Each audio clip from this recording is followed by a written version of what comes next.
Hi guys, today pag-uusapan lang natin itong price action ni BTC as well as itong ginawa natin na trajectory ng price action. Ayan, nasa weekly time frame ito. Bali, update na lang din ito kasi ginawan ko to ng ideas noong mga nakaraang buwan. And ito, meron tayong 50 EMA respected. And we mention yung bear traps, no? Yung mga nakaraang video natin dito sa ating YouTube channel. Pag-usapan din natin dito guys yung 4 hours time frame nitong si BTC. I mentioned this potential bounce sa ating Telegram group. Ayan, so 0.618 Fib ratio BTC bounce. 103k or 103k yung tinitingnan ko na resistance, pero nagkaroon ng breakout dyan guys. Napag-uusapan din natin yung tension between Iran, Israel, and yung recent US ceasefire announcement ni Donald Trump guys, no? Pero bago tayo dito magsimula, kung hindi nyo pa na-like itong video na ito, please like this video first, subscribe sa YouTube channel natin, turn all the bell icon para ma-notify kayo dito sa mga updates natin na ginagawa sa ating YouTube channel guys, no? So ito nga yung price action ni BTC sa 4 hours time frame. We can observe dito ng bounce sa 0.618 itong zone na ito.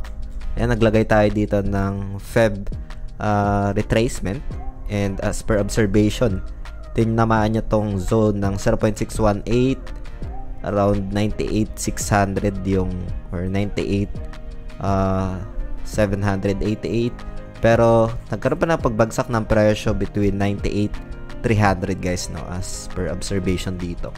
So isa sa malaking factors na mga nangyari is yung geopolitics and yung war na kung saan sumali yung US, no, bombing nung mga facilities sa Iran, and nagkaroon nga dito ng retracement yung price action. Sobrang reactive ng price action ni BTC guys, no. Pero contrary ito sa oil as well as gold, no. Gold is going up if the price action is going down itong si BTC. And yung oil, we can observe as well ng pagtaas dahil probability of closing nung kanal doon sa territory ng Iran. And we'll see, kasi after pa na mangyari itong 0.618, Trump announced nung ceasefire, and the price reacts, no? Nagkaroon ng pag-angat ng presyo itong price action ni BTC over 7%.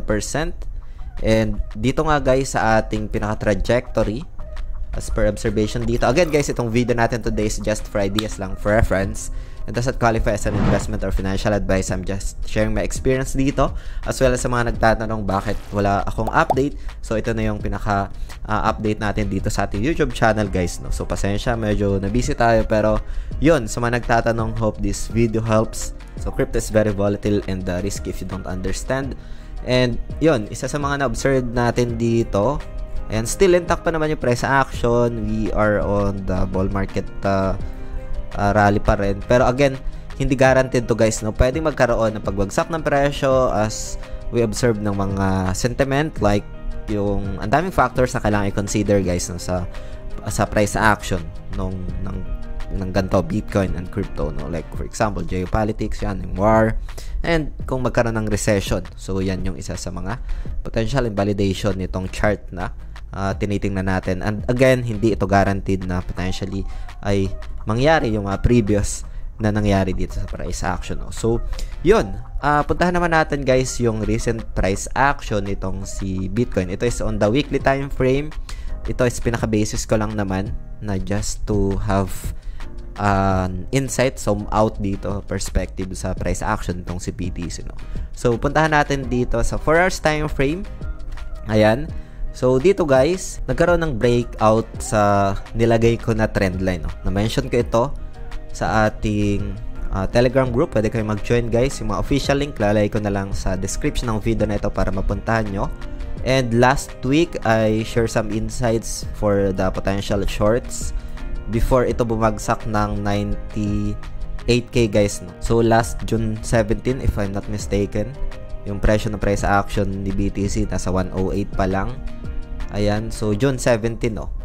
So dito I just share some insights, and nung nagkaroon ng retest sa 0.618, I share my perspective dito guys, no? Not financial advice, and I'm always asked dito kung ano yung tingin dito sa group natin, no? So dito guys, as per observation, nagkaroon ng breakout doon sa trend line, diagonal resistance trend line, itong blue na ito na inilagay ko, no? So potentially, if ever na magkaroon pa ng pagbagsak ng presyo, ito yung magiging support na, no? So around 103,600 if ever man na magkaroon pa ng retracement. So it depends ito if magkaroon ng magandang update, especially sa ceasefire agreement.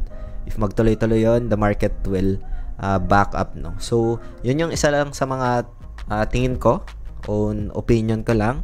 And dito guys, share ko na rin yung holders cheat sheet, no? Na kung saan yung status, kung saan nga ba tayo. This is like posted ni Daruts, no? Noong June 20. So as per checking dito, nasa intermission, papasok ng thrill, no? On the way to euphoria, yung price action. Ito. So as we observe dito sa psychology of market cycle nitong si Bitcoin, no? So as per checking, ayan yung status niya.